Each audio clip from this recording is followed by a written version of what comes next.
நாளை கிருஷ்ணாஷ்டமி, சக்தி வாய்ந்த நாள்.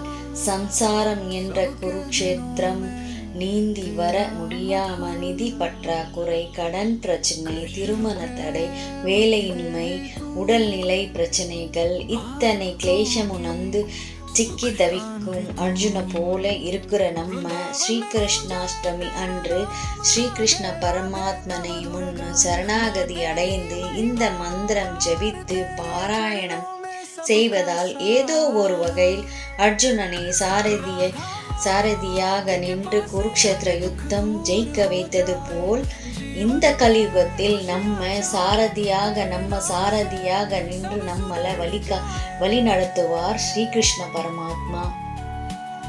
அந்த மந்திரம் இதுதான். முழு நம்பிக்கையுடன் இந்த மந்திரத்தை ஜபித்து பாருங்கள். உங்களுக்கான பிரச்சனைகள் கூடிய சீக்கிரம் எல்லாமே நிவர்த்தியாகும்.